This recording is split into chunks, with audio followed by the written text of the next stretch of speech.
My Ancestry.com DNA results came in a couple of days ago, and I'm liking it a lot. I mean, there's a lot of really good features to this. Yeah, I like the setup better than the family tree DNA. The only problem is you can't see the shared CM segments. If you could see if you had a chromosome browser and you can see exactly where on the chromosomes you share DNA with someone, that's a lot more helpful. I'm getting some great matches, and the trees are really helpful. Seeing the trees people have posted has been great, and I've heard from other people that few of their matches post trees, but as you see here with my matches, these are my top matches, that most have posted trees, and the trees are not private. So you can see a lot of these have some kind of tree. Some of them are very small, like this one, only 3 people in the tree, but it's better than nothing and gives you a little hint.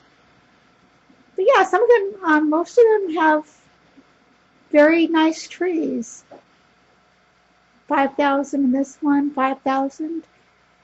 And it's funny, this one, this Deborah Goodman, is in Nan Harvey's line, and she didn't match with Nan, but oddly, she's a very high confidence match with me. So we could look at her.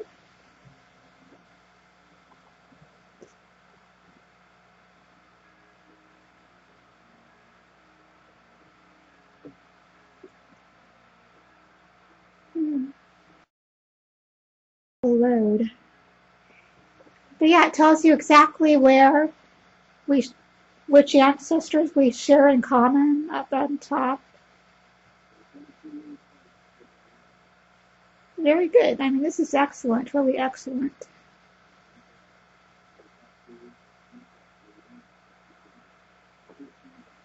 And also, I love, let me see where I can find that. I guess it's not on this one, where it shows you the location. Oh, here it is. Up here where it says map and locations, it shows all of the locations you have in common with that person. All of these locations appear on my tree and their tree also.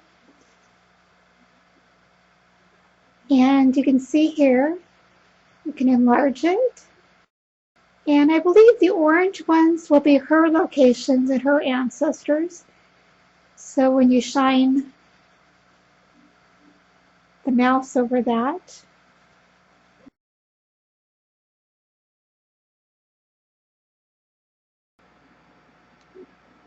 yes, I believe that the blue markers represent my family locations, and you can see my Canadian, French Canadian ancestors' locations on the map with their information in the box above. The orange would be her ancestral locations, and the green, I would think, would be our shared locations. I'm not really sure. Yeah, I've also been using the search quite a bit now that it's working for me. At first, I couldn't get the search to work, but now that it's working, I've been searching on all my surnames, and definitely Forgy was the first one to use, and I found 4 Forgy matches. They come up here. My Forgy matches here, and this one here is from the same line of Amos Forgy that my cousin Susan matched at 23andMe.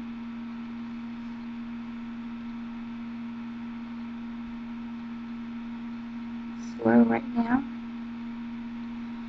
And Jennifer Adams at 23andMe matched my cousin Susan. And this must be some sort of relative of hers, Jean Adams. And she matches through Amos Forgy, who was the son of Andrew Forgy and Anna Roller. So he would be a fourth cousin. And it's low confidence, but that definitely is a match.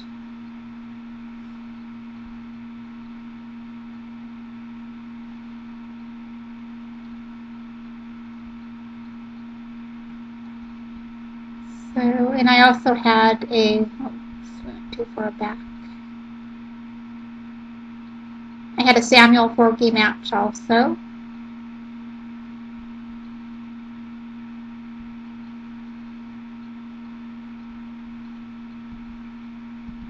And this was a Samuel Forgy down here.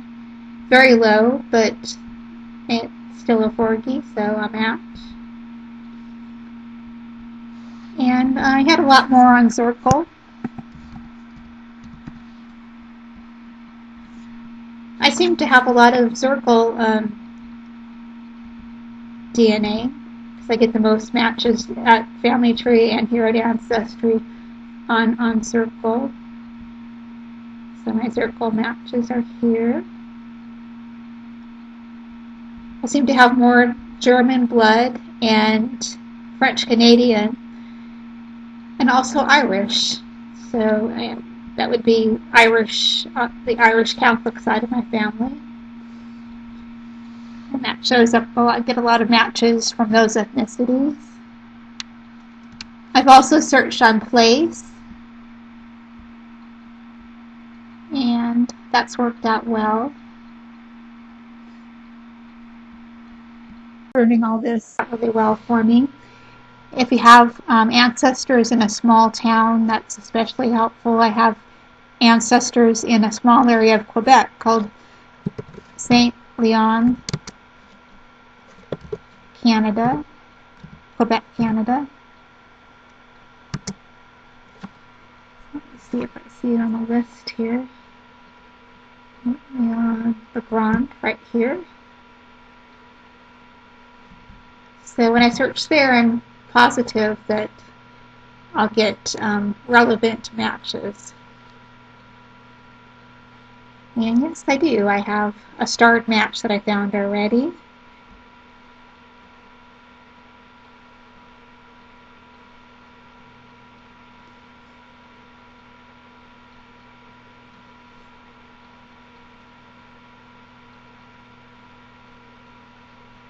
And she's a predicted 5th to 8th cousin. And I made a note that she matched me through the name Lamy.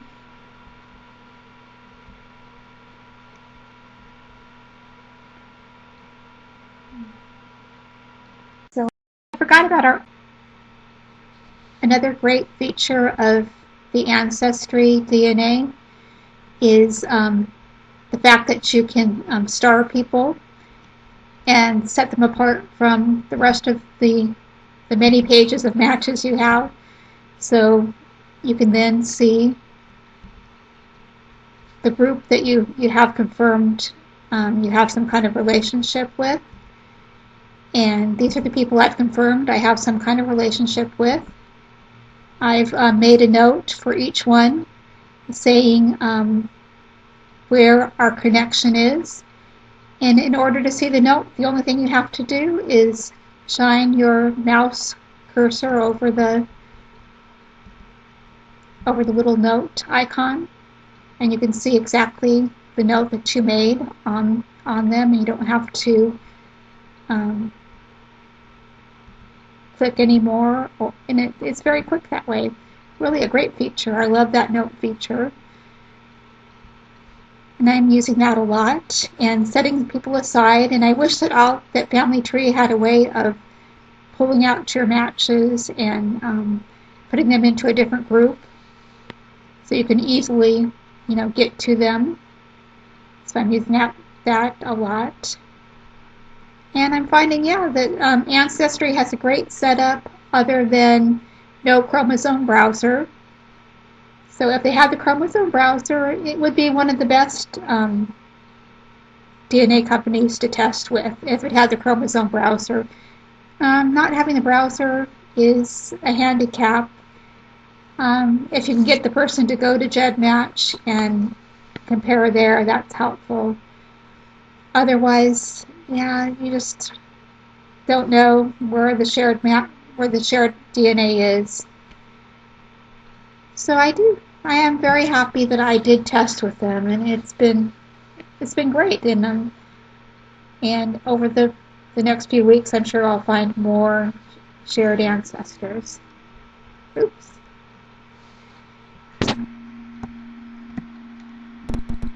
Ethnic results. So I'll go back and I'll show you my ethnic results page.